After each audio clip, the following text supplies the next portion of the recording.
What is shaping the UK's future? Watch as Sarah Pochin from Reform UK and Mike Graham from TalkTV get into discussing the biggest current affairs rocking the nation. Plus, we explore the transformative power of the leadership principle of vision in driving national development. Before we get into the details, if you love diving into political issues and enjoy hearing a principled take on them, then hit the like button, share this video, and subscribe to join the conversation. It will help our channel reach a wider audience. Mel Stride says he wants to be one of the grown-ups in the room. He says that the Reform Party have got fantasy economics. I always find it amusing to hear people who have completely wrecked the finances of the country talking about other parties with fantasy economics.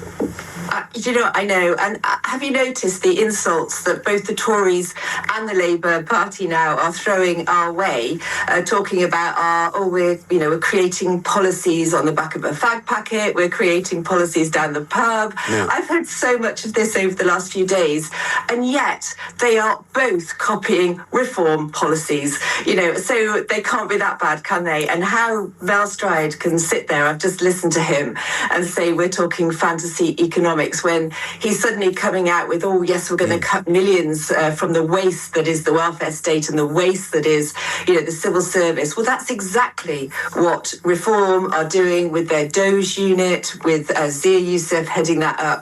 And there they are accusing us of back of the fag packet economics. Yeah, I mean, we've got Kerry Badenoch saying they're going to deport 150,000 people a year. Where have I heard that before? Well, big wow as well, because let's face it, we've got hundreds and hundreds of thousands coming in. We think that there's well over 1 million people here currently illegally in the UK. We've got all the issues coming up next year from January 2026 with the Boris wave and the indefinite leave to remain. I mean, really, 150,000 a year. Well, good luck with that, Kemi. But one, that's the tip of the iceberg. And again, as I said earlier, suddenly the Tories are going to leave the ECHR. Oh, well, are they? Why did they spend 14 years? Why did they waste 14 years when we could have got on and done that?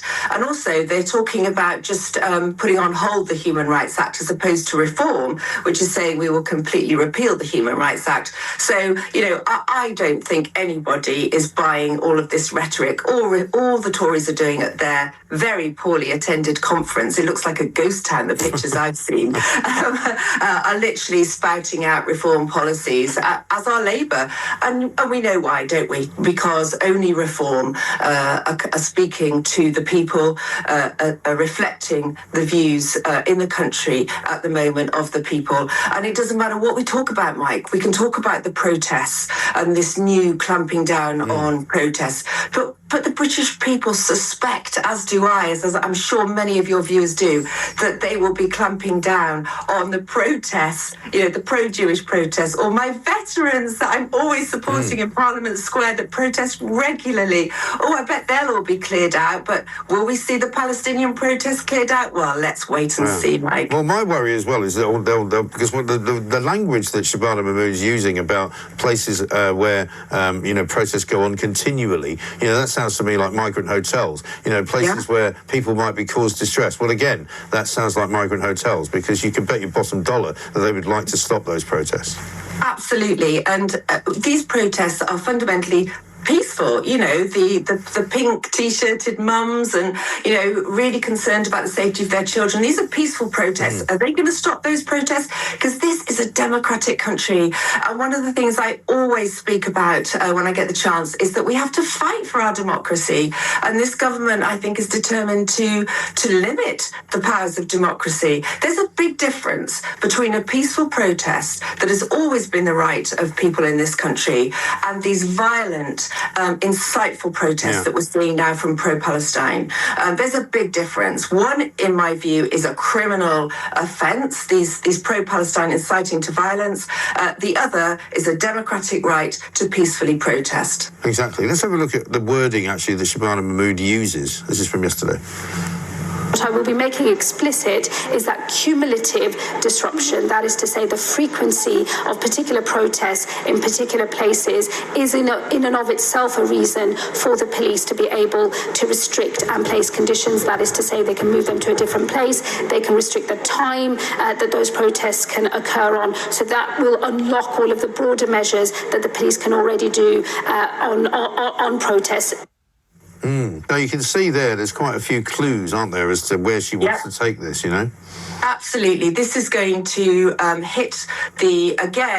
and hit the people that are wanting to just speak the truth about what's going on in the country. This is going to be aimed at your core, decent, hard-working British taxpayer that is just upset about the state of this country. We know where that rhetoric is taking us, don't we? And like I say, I worry for the peaceful right to protest. That is what this country is all about. But we know in other ways they're starting to clamp down on our free speech. They're talking about bringing in the Islamophobia law. We've already had the battle and the debates over the so-called Online Child Safety Act, which does nothing other than, in my view, limit our freedom of speech. So, and then we've got the ID cards coming in, although potentially I think they might be backtracking on those, don't you, as well? But all of these things attempting to control the will of the British people. Exactly right.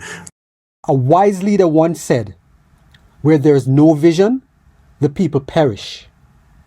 Without a clear vision, a nation doesn't just rapidly decline, it collapses. The economy falters, society unravels, and the path leads to destruction and defeat instead of progress and prosperity. Reform UK has faced relentless insults and mockery for its bold policies.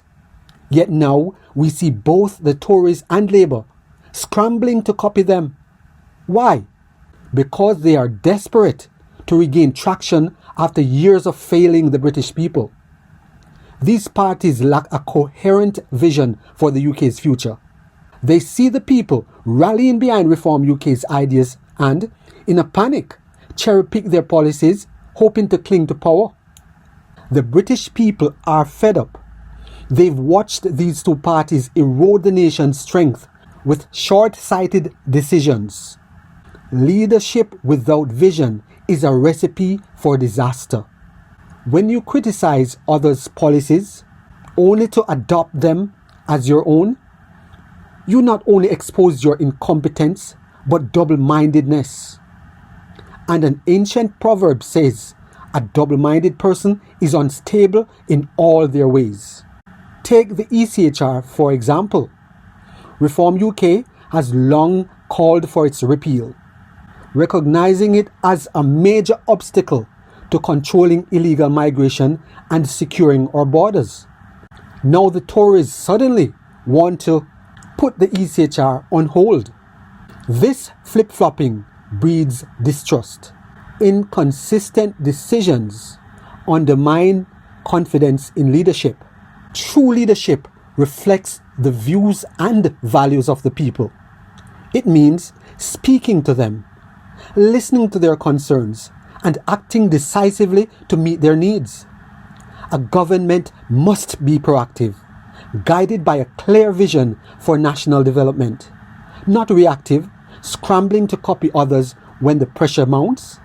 The leadership principle of vision shapes a nation. If you believe in the power of clear, principled leadership to drive national development, join the conversation. Share your thoughts in the comments to keep this vital conversation going. Let's together support a future where leaders prioritize a bold vision for Britain. If you have benefited in any way from this video, please subscribe, like, share, and be sure to leave us a comment.